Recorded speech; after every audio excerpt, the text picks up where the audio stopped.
et messieurs, bonjour, fidèles téléspectateurs. Content nous sommes de vous retrouver ce soir derrière vos écrans sur votre première chaîne missionnaire togolaise SMA Togo TV. L'objectif 6 du développement durable appelle la communauté mondiale à garantir l'accès universel à l'hygiène d'ici 2030.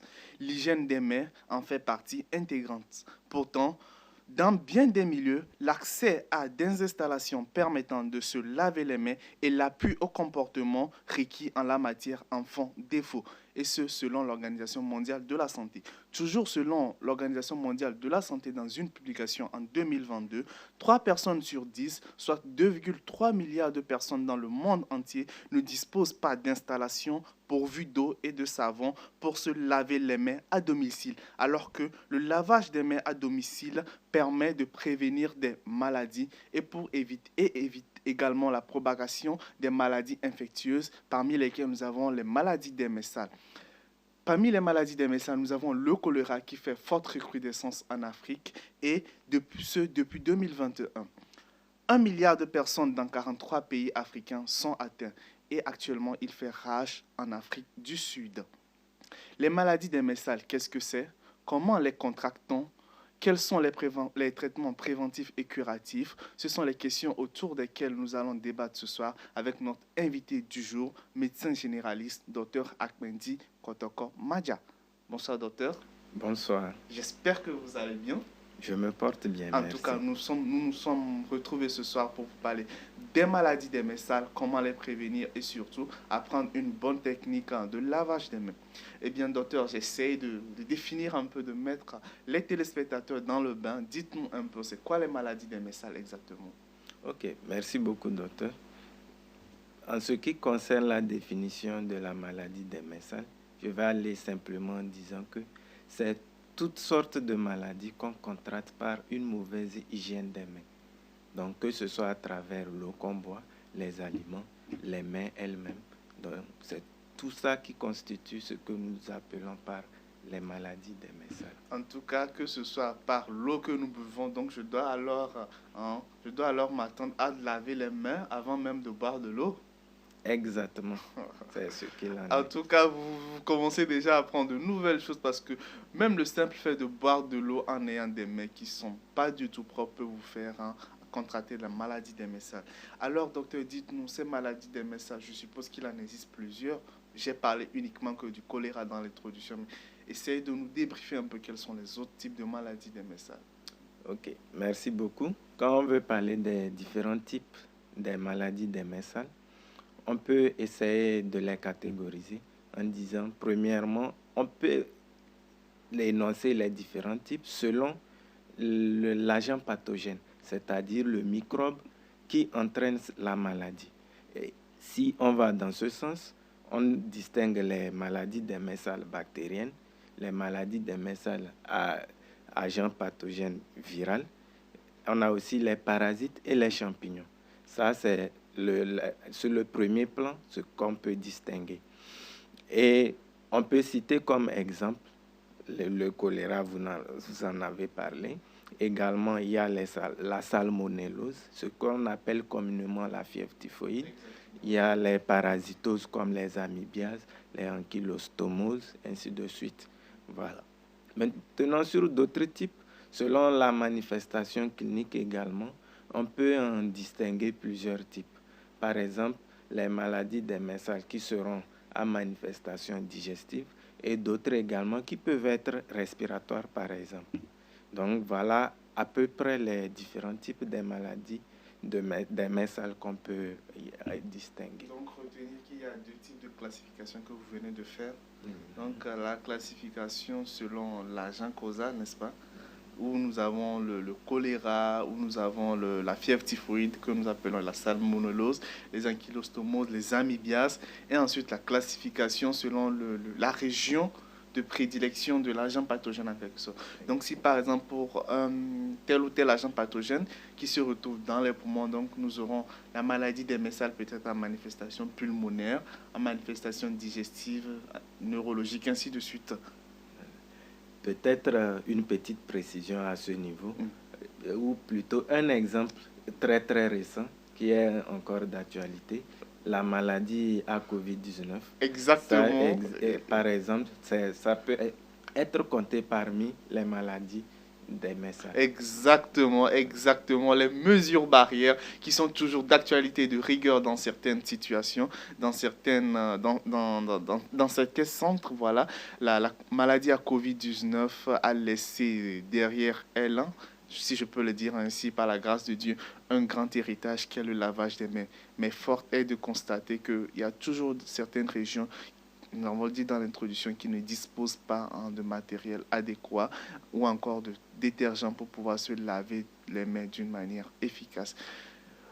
Il faut donc peut-être applaudir la maladie à Covid-19 parce que elle est là, nous l'avons évitée, mais avec elle, nous avons également évité beaucoup, beaucoup d'autres maladies. Voilà, c'est ainsi classé les maladies des messales avec le docteur Akpendi Madia Kotoko. Et docteur, dites-nous, ces maladies des messales, comment se manifestent-elles? OK. Et par rapport aux manifestations cliniques, tantôt au niveau de la classification, j'ai un peu évoqué les différentes choses, les différents appareils où la maladie peut se manifester, par exemple, Ok. si c'est digestif ou respiratoire. Ok. Donc, si on prend les maladies des médecins à manifestation digestive, donc dans un premier temps, quand même, que ce soit respiratoire, digestif ou un autre type d'appareil, il faut savoir qu'on a ce qu'on appelle des signes généraux. Donc là-bas, on peut avoir par exemple des maux de tête, des céphalées, des vomissements, une fièvre ou bien pas du tout de fièvre également. On peut avoir une anorexie, c'est-à-dire le manque d'appétit par exemple. Ça rentre dans la catégorie des signes généraux. Maintenant également, on peut avoir maintenant au niveau des signes spécifiques digestifs, les signes que le médecin va recueillir au niveau de l'examen. Il peut s'agir par exemple des signes de déshydratation, Exactement. par exemple lors de l'examen, ou bien des signes liés aux complications. Et à ce niveau, on peut évoquer par exemple quoi? Et si c'est une septicémie, on verra peut-être ça au niveau des complications. On peut avoir un trouble de conscience ou bien carrément un coma. On peut également avoir un collapsus des vaisseaux sanguins. Carrément. Voilà. Donc ça, c'est à peu près aussi au niveau des signes que le médecin va retrouver à l'examen. Mais il y a des termes sur lesquels j'aimerais revenir pour nos fidèles téléspectateurs. La septicémie, en réalité, c'est une infection générale du sang. C'est une infection grave, si je peux le dire ainsi, du sang en totalité. Donc, c'est une infection qui n'est pas du tout hein, facile à gérer. Donc, faites très attention. Elle peut même être classée parmi des complications de certaines maladies. Donc, faites très attention parce que le simple fait que vous n'ayez pas la main, vous n'ayez pas lavé les mains peut vous amener à faire une septicémie. Ensuite, il y a le prolapsus des veines. Le collapsus des veines, pardon, ça se manifeste souvent par l'absence ou la difficulté du personnel soignant à pouvoir retrouver une veine chez vous, peut-être pour faire un prélèvement ou pour faire passer un produit. Donc, si vous avez de ces signes, sachez que ça peut être un point d'appel infectieux. Ensuite, il a également parlé des autres signes qui peuvent vous amener à consulter: la diarrhée, la constipation dans certains cas. Et tout ceci peut vous amener vers une déshydratation. Hein, vous serez assoiffé, vous aurez une peau qui est sèche. Ce n'est pas parce que votre crème hydratante ne travaille plus, non, mais c'est peut-être parce que vous êtes en train de perdre de l'eau ou du liquide hein, à travers d'autres moyens. Hein, voilà, à travers d'autres moyens. Mais docteur, par rapport aux manifestations dont nous venons de parler, est-ce que ces manifestations sont communes à toutes les maladies des messales ou il y a des spécificités en fonction de certaines maladies? On peut quand même relever des spécificités au niveau de certaines maladies, notamment par exemple si vous avez donné dans votre mot d'introduction l'exemple du choléra. Dans la maladie, dans le choléra par exemple, là-bas on a une spécificité par rapport à la diarrhée que la personne va manifester.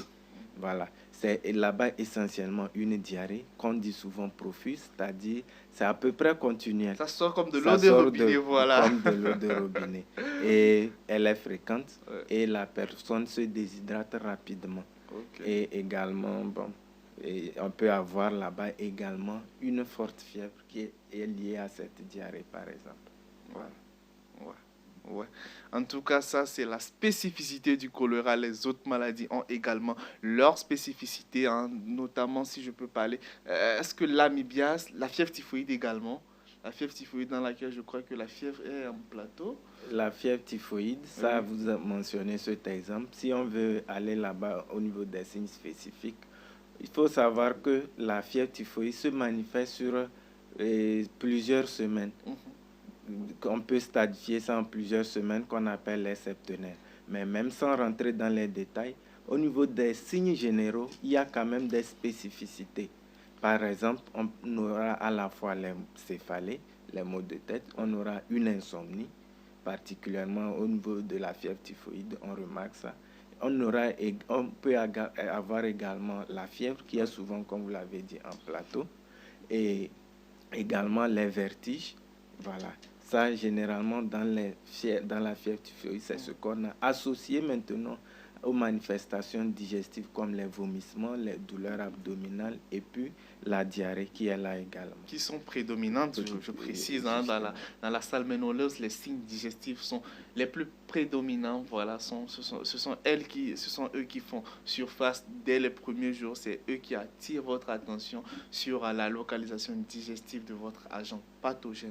Maintenant, ces signes cités ainsi, est-ce que ces signes, les signes de ces maladies, notamment les maladies des messages, est-ce que ces maladies sont équitablement réparties, si je peux le dire ainsi, dans le monde entier? Parce que selon les chiffres de l'Organisation mondiale de la santé, ce jour, nous avons une forte recrudescence du choléra en Afrique, surtout en Afrique du Sud. Qu'en est-il des autres maladies? Est-ce que les autres maladies des messages sont également réparties dans le monde entier ou bien il y a toujours une prédominance africaine? Merci beaucoup. Je pense que dans la question même, la réponse y est déjà. En tout cas, Parce que la majorité des maladies des messales sont à prédominance tropicale, c'est-à-dire en Afrique précisément. Et on voit aussi que le niveau de vie par rapport au continent africain et les autres continents ne sont pas au même pied d'égalité. Donc tout ça, il faut d'abord voir les facteurs qui favorisent ces maladies-là pour comprendre pourquoi elles sont à prédominance africaine. Donc, je réponds ainsi à votre question pour dire que c'est à prédominance africaine. Quoique dans le monde entier, vous avez donné les chiffres au début, oui. On note 3 personnes sur 10. Oui, et ça fait beaucoup. Ça fait beaucoup. Si on va milliards, voilà, dans le monde entier. Et la majorité, c'est en Afrique. Oui. Voilà. Oui. La majorité, c'est en Afrique parce que ça fait 1,3 milliard en Afrique, alors que nous avons 2,3 milliards chaque année. Et sur les 2,3 milliards chaque année, nous avons 1,3 milliard de personnes en Afrique. Ça fait quand même des chiffres assez élevés, hein, des chiffres qui peuvent vous faire craindre, je vous le dis, fidèles téléspectateurs, les maladies des messales, le choléra n'est peut-être plus trop d'actualité dans nos contextes ici. Mais il y a plein d'autres maladies, notamment la fièvre typhoïde que vous pouvez encore contracter par le non-lavage ou le mauvais lavage des mains. Il faut également remercier encore une fois la maladie à Covid-19 qui a laissé derrière elle un grand héritage qui est le lavage des mains, dont je nous prierai de prendre vraiment soin parce qu'il y a plein d'autres maladies qui peuvent également passer par les maladies des messages. Il faut également noter que la force est de constater qu'il y a certaines régions qui sont dépourvues de dispositifs de lavage des mains ou encore de savon, vu le mode de vie, vu le niveau de vie, vu le niveau socio-économique qui est défavorable. Donc, je nous rappelle également à nos très chers donateurs de faire un petit effort. La maladie à Covid-19 est partie, mais il y a également des maladies qu'on peut contracter en ne pas en n'ayant pas lavé les mains avant de manger. Donc, prière faire un clin d'œil, prière faire un petit tour dans les zones qui sont encore en manque de ces dispositifs afin qu'ils puissent également retrouver le sourire et qu'ils puissent également relever le niveau de santé dans ces domaines. Nous allons revenir tout à l'heure après la pause pour voir comment prévenir les maladies des mains sales et ensuite comment peut-on faire le traitement curatif de ces mains tout à l'heure après le tingle.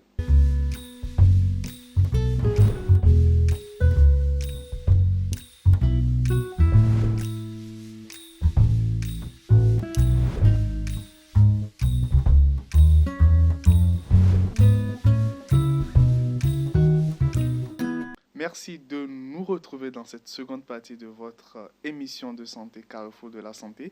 Vous êtes bien au rendez-vous sur votre première chaîne missionnaire togolaise SMA Togo TV. Eh bien, les maladies des messales, c'est le sujet c'est le sujet de ce jour avec Dr Akmendi Madia Kotoko. Et tout à l'heure, la régie m'a fait savoir pour est-ce que nous étions en bleu. Certes, l'eau est incolore et inodore, mais à travers les portraits, à travers les dessins, on met l'eau souvent en bleu. Donc, les dress codes sont au rendez-vous pardon, hein, pour cette émission. Donc, très chers téléspectateurs, hein, ceux qui ne sont pas encore en bleu chez vous, c'est l'occasion. Nous vous donnons encore 5 secondes pour que vous alliez vous mettre en bleu afin de venir rester dans le bain avec nous, voilà, pour le lavage des mains, parce que nous n'allons pas finir cette émission sans apprendre une bonne technique de lavage des mains. Tout à l'heure, avant que nous n'allions en pause, nous avons parlé de ce que c'est que, nous avons parlé de ce que c'est que les maladies des mains. Nous avons essayé d'énumérer quelques-unes de ces maladies. Ensuite, nous avons dit que c'était des maladies à prédominance africaine surtout, que ce sont des maladies souvent dans les pays ayant un niveau socio-économique moyen, si je peux le dire ainsi. Donc voilà, ça reste encore des maladies à prédominance africaine, surtout que dans certaines régions de l'Afrique, je crois que l'OMS a estimé, un docteur a dit, plus de 800 millions de personnes encore dans le monde sont là sans vraiment dispositif adéquat, sans vraiment de savon idéal antimicrobien pour un lavage efficace des mains. Voilà. Donc, nous allons tout à l'heure continuer cette émission en demandant humblement au docteur Akmendi de nous dire comment est-ce qu'on peut contracter cette maladie. Je m'en vais demander quels sont les moyens de transmission des maladies des messales. Ok, merci. Et je l'avais déjà dit. On a dit la maladie des messales. Oui, exactement. Donc, la nomination elle-même donne les modes de transmission. Ouais. Donc, c'est des maladies qu'on contracte essentiellement par les messales. Maintenant, cela peut passer à travers l'eau qu'on va boire, les aliments qu'on va manger, ou bien directement les mains qui sont introduites au niveau de la bouche. Voilà. Et c'est à partir de là, les germes qu'on avait sur les messales, ça peut passer soit au niveau respiratoire comme au niveau digestif ou bien dans d'autres organes pour pouvoir se manifester. Maintenant, il faut préciser là-bas que quand on dit la maladie des messales, cela ne concerne pas essentiellement celui qui ne se lave pas les mains. Parce que quand je m'expose, je peux exposer les autres. Par exemple, je vais donner un exemple banal. On est en période de vacances scolaires. Les enfants sont à la maison, ils s'amusent et tout. Dès ils sont en train de s'amuser, il a soif, il vient sans se laver les mains. Il va, il prend un gobelet pour aller puiser l'eau et boire. Il finit, il dépose le gobelet. L'autre vient prendre, ou bien même peut-être c'est l'adulte qui était dans son coin tranquillement. Il vient se servir de ce même gobelet pour boire de l'eau. Donc, les germes des messales que l'enfant avait laissés sur le gobelet, l'adulte là peut également se contaminer par ces germes-là. Et lui aussi peut faire la maladie des messales. Donc, juste pour attirer l'attention que certes, la personne qui ne se lave pas les mains est plus exposée, mais elle peut exposer également les autres. Voilà. En gros, la contamination, elle est directe et elle peut également être indirecte. Et ce n'est pas parce que vous lavez proprement les mains que vous n'allez pas contracter la maladie des mains sales. Non, non et non. Mais c'est lorsque vous vous lavez les mains et également encourager votre entourage à se laver les mains. Je crois que c'est le moyen idéal, voilà, pour éviter cette maladie. Parce que il a expliqué, le docteur l'a dit, si entre-temps quelqu'un dans votre entourage utilise un gobelet ou un verre sans s'être lavé les mains pour boire de l'eau, et à votre tour, vous n'avez pas lavé le verre, même si vous avez les mains propres, vous allez prendre également les parasites ou encore les germes que ce dernier a posés sur le verre en buvant de l'eau avec. Voilà, docteur, j'aimerais quand même que vous nous énumériez les complications de ces genres de maladies, parce que nous avons énuméré quelques-uns quand on parlait des signes de la maladie. Mais dites-nous exactement quelles sont les complications auxquelles il faut s'attendre lorsqu'on a une maladie des messales. Ok. Au niveau des complications, en développant les manifestations cliniques, nous avons eu déjà à énumérer quelques-unes. On peut relever essentiellement deux types de complications au niveau des maladies des mains sales, et notamment la déshydratation, nous en avons parlé au niveau des manifestations digestives. La déshydratation, c'est lorsqu'on se vide de son eau, tout simplement, de l'eau de son organisme. Ça, à travers par les vomissements ou bien la diarrhée, par exemple. Donc, quand on se vide de son eau, on a quoi? Ça peut entraîner un collapsus des vaisseaux, vous l'avez déjà expliqué. Lorsqu'on arrive, les veines se ferment en quelque sorte. Voilà. Donc, il n'y a plus de passage pour que le sang circule librement. On ne peut plus prendre la veine pour faire les soins. Donc, ça, comme ça peut entraîner à un décès. Ça peut entraîner un décès. Carrément. Ou bien, de l'autre côté, lorsque on a parlé d'infections, oui. Ce sont des infections, donc ça peut entraîner également une septicémie, c'est-à-dire lorsque l'infection qui était au départ localisée à une partie de l'organisme se généralise à tous les organes. Là, on parle de septicémie. Et ça également, ça peut entraîner le décès du patient parce que on a vu que tous les organes sont attaqués. Oui, tous les organes, donc, même le sang. À la fois, et le risque de décès est élevé alors dans ce cas. Donc, on peut avoir d'autres complications également à côté. Par exemple, du côté des manifestations respiratoires. On va revenir sur l'exemple précis de la maladie à COVID-19.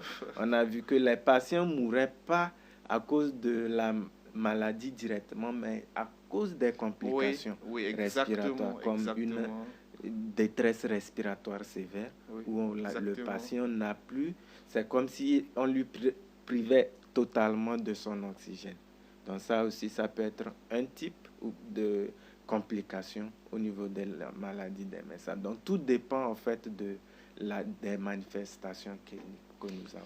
Donc, il y a toujours quand même une notion de sujet. Hein. Je crois qu'il y a toujours une notion de sujet, de fragilité du sujet, parce que je crois que même dans la maladie à COVID-19, ne meurt pas de la COVID-19 tout le monde, non, mais une personne peut-être qui est immunodéprimée, une personne peut-être qui a une pathologie chronique sous-jacente. Donc, je crois que cette notion nous revient ici également, parce que tout le monde qui fait la maladie des mains sales ne va pas forcément en décéder, mais seules les personnes qui ont présenté des complications graves pourront en décéder, parce que les complications, vous l'avez entendu, ça peut aller d'une simple septicémie jusqu'au décès. Donc, très chers téléspectateurs, faites beaucoup attention à vos faits et mouvements, tant à la maison qu'en dehors de la maison. Voilà. Prenez soin de toujours laver les mains. Ensuite, il y a également les solutions hydroalcooliques qui abondent partout dans le monde de nos jours. Voilà, faites soin, même si vous n'avez pas le temps ou il n'y a pas l'eau dans la région où vous êtes pour vous laver les mains, instantanément, prenez le temps de frotter vos mains avec le gel ou encore la solution hydroalcoolique. Ça peut remplacer le lavage des mains, mais tout en prenant soin de laver les mains dès que vous aurez accès à l'eau et également au savon pour pouvoir avoir une meilleure hygiène, encore une meilleure qualité du lavage des mains. Docteur, nous n'allons pas partir de ce plateau sans avoir parlé de la prévention, parce que c'est le terme que mes téléspectateurs attendent toujours. La prévention de ces maladies de mains. Cette prévention, elle passe par quoi exactement? Si nous avons bien compris les manifestations cliniques et nous avons compris à peu près comment ça se passe, je pense qu'on peut en même temps anticiper sur les moyens de prévention. Logiquement. Depuis le début, nous avons toujours évoqué ça, le lavage des mains. Je vais encore insister, le lavage des mains, voilà. Donc ça, c'est le moyen le plus efficace pour éviter toutes sortes de maladies des mains sales, que ce soit respiratoire ou digestif. C'est le meilleur moyen de prévention. Voilà.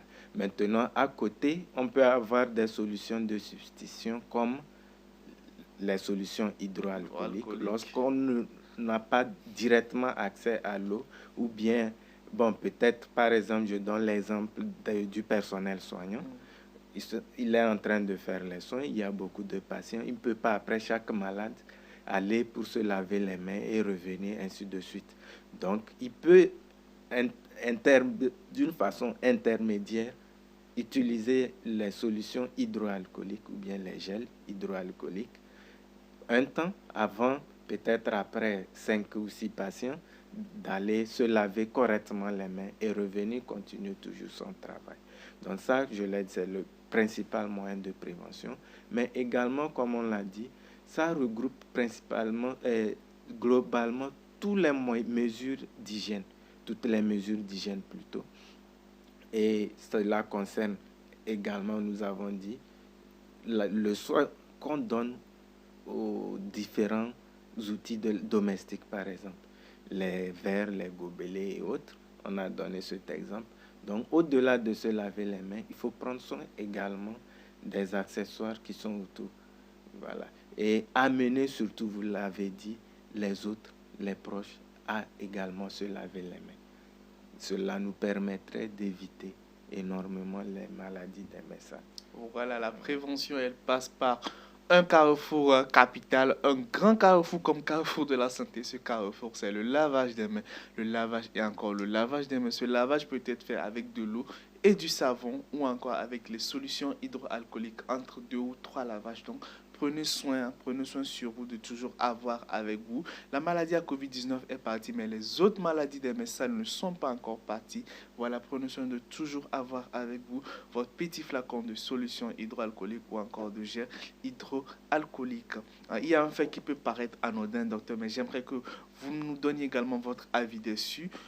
Quelle est l'efficacité du lavage des mains lorsque ce lavage est fait avec un pain de savon, quand bien même que cela est antibactérien, contrairement à un lavage qui est fait avec un savon en liquide, voilà, un détergent en liquide, où vous n'êtes pas obligé de toucher au savon, mais vous appuyez juste voilà, le robinet ou le ressort pour avoir du savon et se laver la main. Parce que moi, je me dis quand même qu'il y a un petit clic là-dedans entre ces deux types voilà, d'antibactériens. Voilà. Ok. Et quand on parle du savon, selon les critères de l'OMS, on peut dire que le mot savon inclut à la fois les pains de savon et également les savons liquides, les détergents également. Mais la différence pourrait se retrouver dans la manière de le faire. En posant votre question, il y a une spécificité que vous avez fait ressortir. Quand il s'agit d'un pain de savon, on est obligé de prendre le pain, se frotter les mains avant de pouvoir avoir un peu de savon sur les mains et se laver avec. Par contre, quand il s'agit des savons liquides qu'on a pris soin de mettre dans un dispositif, tu mets la main, tu cliques. La manière de faire, ça évite beaucoup plus de rentrer en contact avec le savon. Oui. En rentrant en contact avec le savon, le risque, c'est qu'on laisse d'autres germes là-bas. Oui. Bien qu'on est là pour se laver les mains, mais on laisse d'autres germes sur le pain de savon qu'on part, que le suivant peut venir contracter. Et si lui, malheureusement, peut-être dans la précipitation ou autre, il ne prend pas soin de se laver correctement, peut-être qu'il n'avait pas de germe en venant, mais c'est là-bas, il prend son germe et il part avec. Complètement. C'est la nuance que je pourrais apporter à ce niveau. En tout cas, à défaut de loin, voilà, on peut utiliser l'autre. Donc voilà, l'essentiel c'est que vous puissiez laver les mains efficacement avec de l'eau et du savon. Et parlant d'un lavage efficace, nous allons tout à l'heure demander à Dr Akmendi de nous laisser une bonne technique de lavage des mains avant de clôturer cette émission, afin de partir de ce plateau. Nous lui demanderons de nous laisser la bonne technique ou une technique efficace de lavage des mains. Voilà, docteur. Pour nos téléspectateurs, quelle est la méthode idéale, la méthode efficace pour avoir un bon lavage des mains? Merci beaucoup. La technique de lavage des mains, elle est à la fois simple, mais peut-être complexe. Bon, ça dépendra à chacun de voir comment il peut juger cela. Voilà. Mais c'est à la fois simple et un peu complexe. Ouais. Pourquoi? Parce qu'il faut savoir le faire. D'abord, il faut savoir que quand je veux me laver les mains, il faut me débarrasser de tout ce qui est comme et bijoux ou bien objets ornants Même sur des la jolies main. montres comme la vôtre. Exactement. Oh. Pour bien se laver les mains, je dois me débarrasser de cette montre, de me débarrasser de tout ce qui est chaîne ou autre sur les doigts, les bagues normalement, Oui. et tout, avant de pouvoir me laver les mains correctement. Parce que, entre-temps, les germes peuvent glisser entre ces objets et la peau. Et si on ne les enlève pas pour laver la main correctement, à la fin, on s'est lavé les mains, mais dès qu'on retouche l'objet, on reprend également le germe qui était caché là-bas. Exactement. Donc ça, c'est la première partie. Avant même de se lancer pour se laver les mains, il faut se débarrasser de ces objets. Et maintenant, on l'a dit, utilisez toujours un savon. Utilisez toujours un savon avec de l'eau propre. Et l'idéal, c'est d'avoir un dispositif bien précis, bien aménagé pour le contexte. Là, il y a des pompes ou bien des robinets où tu n'as pas besoin de toucher la main pour ouvrir. Tout ça, ça aura rentré dans la qualité. Mais ce qui est simple, il faut avoir à disposition l'eau, le savon, se débarrasser des objets. Et maintenant, généralement, on demande de se mouiller un peu les mains avant de prendre le pain du savon ou bien le savon, ou l'inverse. Bon, de toute façon, il faut les deux. Oui. On se lave les mains, on se frotte les mains, les paumes des mains entre elles. Après, entre les espaces entre les différents doigts, voilà, les espaces interdigitaux, il faut les laver également. On peut frotter les doigts entre eux également comme ça. Ensuite également, j'avais oublié de le mentionner, il faut avoir les ongles coupés. Ok. Parce que les germes également ont tendance à se faufiler dans les espaces, les petits espaces cachés, pour se cacher là-bas également. Donc, on peut se frotter également les bouts des doigts pour enlever éventuellement les microbes qu'on aurait là-bas. Et généralement, pour un bon lavage des mains, on conseille de le faire au moins 3 à 5 minutes minimum, avec de l'eau et du savon. En tout cas, ne pas oublier, cela passe également par une bonne manicure. Voilà, faites-vous couper les ongles. Cela peut également diminuer l'affluence des germes que vous avez. Et surtout, n'oubliez pas de remettre vos bagues après avoir lavé les mains parce que, voilà, faudrait pas aller justifier à la maison. Votre bague, elle est restée au lavabo parce que vous l'avez retirée, hein, selon Dr Ambroise, vous l'avez retirée pour bien se laver les mains. Non, n'oubliez surtout pas de remettre vos bagues à leur place après avoir lavé efficacement vos mains. Fidèles téléspectateurs, eh bien, nous allons tout à l'heure passer à la rubrique Pouvons-nous savoir les questions que nous ont envoyées les téléspectateurs. Voilà. Si l'équipe de Monsieur Raymond est prêt, voilà, nous allons faire passer les questions pour Dr Bendy.